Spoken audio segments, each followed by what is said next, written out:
Hello everyone, good afternoon. Welcome to this session. કાલે આપણે વોકેબનું શરૂઆત કરી હતી. આજે આપણે બીજા 10 વર્ડ શીખીશું. રોજની જેમ પહેલા આપણે મોટિવેશનલ કોટથી શરૂ કરીએ કે જેનાથી તમને વાંચવાનું થોડુંક મોટિવેટ થાય. You only fail when you stop trying.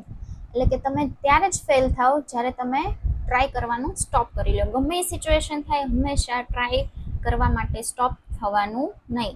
Try કરતા રહેવાની. ટ્રાય કરતા રહેશો તો એક દિવસ જરૂરથી તમને સક્સેસ મળશે. એટલે સ્ટાર્ટ કરીએ. First word is humility. Humility એટલે થાય વિનમ્રતા, નમ્રતા.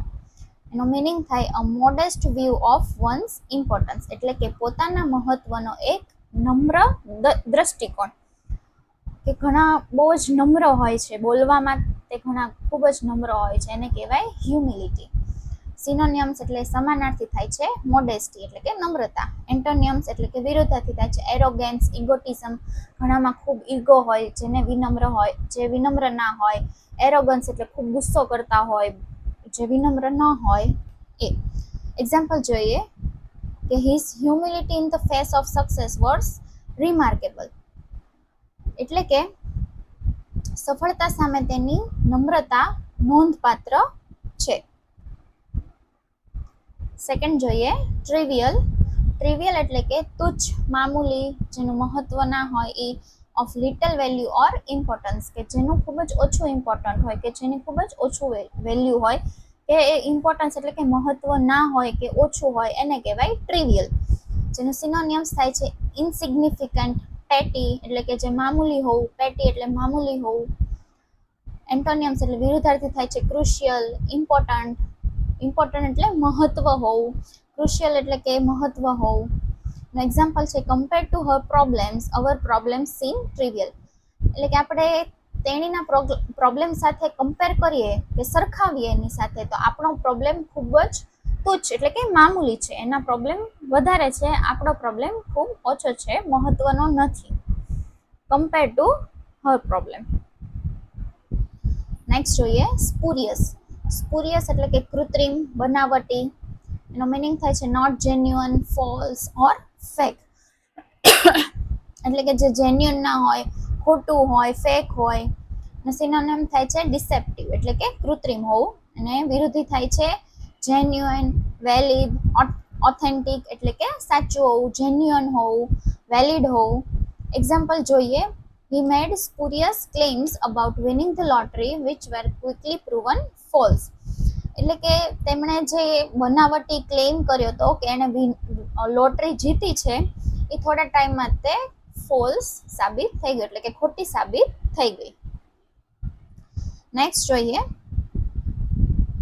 ફ્લજેન્ટ એટલે કે ચમકદાર. એનો મિનિંગ થાય છે શાઇનિંગ બ્રાઇટલી. જે વધારે શાઇન કરે, જે વધારે ચમકે, એને કહેવાય ફલ્જન્ટ. એનો સિનોનિયમ થાય છે લ્યુમિનસ, ડેઝલિંગ એટલે કે ચમકદાર.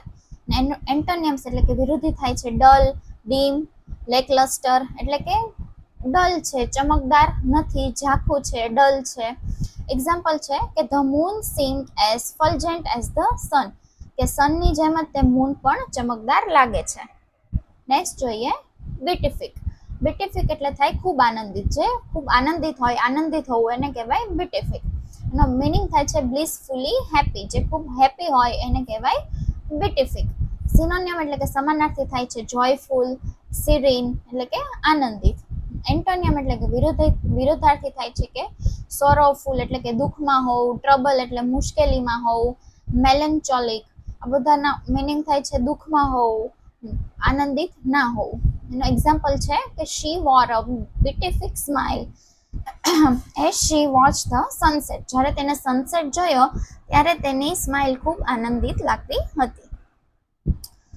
વેનરેટ. વેનરેટ એટલે કે પૂજવું. To regard with great respect એટલે કે પૂજવું. કોકને આપણે પૂજીએ, ભગવાનને પૂજીએ, એને કહેવાય વેનરેટ. સિનોનિયમ જોઈએ કે ઓનર, વર્શિપ. વર્શિપ એટલે પૂજવું. એન્ટોનિયમ્સ વિરુદ્ધાર્થી જોઈએ કે ડિસરિસ્પેક્ટ એટલે કોઈની આપણે રિસ્પેક્ટ ના કરવી, ડિસ્પાઇસ એટલે કે આપણે જેને પૂજતા નથી, જેની રિસ્પેક્ટ નથી કરતા, એને કહેવાય despise. એક્ઝામ્પલ જોઈએ કે the ancient temple is venerated by the local community. Local community એટલે કે ત્યાં જે લોકલ જે લોકો રહેતા હોય એ, એટલે લોકલ કમ્યુનિટી ત્યાંના જે જૂના ટેમ્પલ છે, જે એશિયન ટેમ્પલ એટલે કે જૂના મંદિર છે, તેને પૂજે છે. ડિસએવોવલ એટલે કે ના મંજૂર, અસ્વીકાર કરવું. એનો મિનિંગ થાય છે the act of denying any responsibility, connection, support. એટલે કે આપણે કોઈને સપોર્ટ કરવાનો કે કનેક્શન કરવાનું કે કોઈ રિસ્પોન્સિબિલિટી લેવાની આપણે ના પાડી દીધી કે ના મંજૂર કર્યું કે આપણે સ્વીકાર કર્યું નહીં. ડિનાઇંગ એટલે ના પાડવી, ડિનાઇંગ એટલે કે ના પાડવી. આ પણ એક વર્ડ છે ડિનાય. નો સિનોનિયમ થાય છે ડેનિયલ, રિજેક્શન, રિન્યુન્સિએશન એટલે કે ના મંજૂર કરવું, સ્વીકારવું નહીં. એન્ટોનિયમ્સ વિરુદ્ધાર્થી થાય છે એક્સેપ્ટન્સ, સપોર્ટ, એન્ડોર્સમેન્ટ એટલે કે સ્વીકાર કરવો, સપોર્ટ કરવો, મંજૂરી આપવી. એક્ઝામ્પલ જોઈએ તો company issued a public disavowal of the product safety concern એટલે કે કંપનીએ ઉત્પાદનની સલામતીની ચિંતાનો જાહેરમાં અસ્વીકાર કર્યો. ડિસ્ક્વિટ્યુડ એટલે કે ચિંતા, બેચેની. એનો મિનિંગ થાય a state of anxiety or uneasy એટલે કે એન્ઝાઇટી એટલે કે ચિંતા થવી, બેચેની થવી. એનો સિનોનિયમ જોઈએ અનઇઝીનેસ, એજિટેશન એટલે કે ચિંતા થવી, કંઈ ગમવું નહીં આપણને, બેચેની ઘણી વાર લાગે એ. એન્ટોનિયમ્સ કામનેસ, પીસ એટલે કે શાંતિ મળવી, શાંત થવું. એક્ઝામ્પલ જોઈએ કે and even now I sometimes feel the same uneasiness and disquietude એટલે ઘણીવાર મને એવું અનુભવ થાય છે કે મને ચિંતા કે બેચેની થાય છે. પેથોસ, પેથોસ એટલે થાય કરુણ કે દયા ઉત્પન્ન કરવા વાળી ભાવના, કે આપણને કોઈની ઉપર દયા આવે એ જે આપણે જે ફીલ કરીએ એને કહેવાય pathos. A quality that evokes pity, sadness or sympathy. Sympathy એટલે કે દયા. એનો સિનોનિયમ્સ જોઈએ સેડનેસ, કમ્પેશન એને કહેવાય દયા. વિરોધાર્થી એટલે કે એન્ટોનિયમ જોઈએ કે જોય, જોય એટલે કે આનંદ. એક્ઝામ્પલ જોઈએ કે there is a pathos in his performance કે તેના પરફોર્મન્સમાં ખૂબ જ કરુણતા હતી. પ્રોક્લેમ, પ્રોક્લેમ એટલે કે ઘોષણા. મિનિંગ થાય છે ટુ ડિક્લેર પબ્લિકલી એટલે કે આપણે પબ્લિકલી એટલે કે જાહેરમાં કશું ડિક્લેર કરવું. સિનોનિયમ થાય છે હેરાલ્ડ એટલે કે જાહેરમાં કંઈ કહેવું. વિરુદ્ધાર્થી થાય છે કન્સીલ, વિથહોલ્ડ એટલે કે આપણે પબ્લિકલી કંઈ કહેવાનું નહીં, આપણે જાહેર કશું જ કરવાનું નહીં. હવે જે આપણે છુપાવીએ એ એનો વિરુદ્ધાર્થી થાય.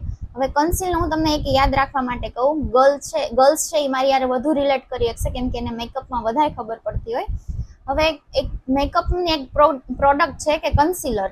કન્સીલર ક્યારે યુઝ થાય કે જ્યારે મેકઅપમાં આપણે કોઈ આપણા ફેસ ઉપર કંઈ ડાઘા હોય બ્લેક કલરના કે કંઈ પણ છુપાવવું હોય ને ત્યારે મેકઅપમાં કન્સીલરનો યુઝ થાય. કન્સીલર આપણે લગાડીએ ને એટલે જે કાળા ડાઘા છે ને એ છુપાઈ જાય.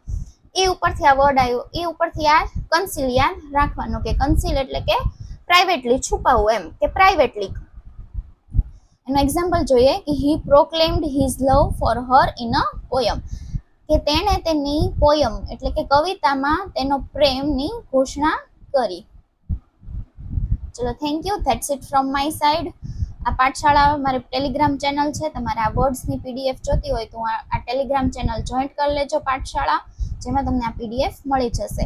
અને હા, રાત્રે સૂતા પહેલાં જે વર્ડ છે એ એકવાર જરૂરથી યાદ વાંચી લેજો.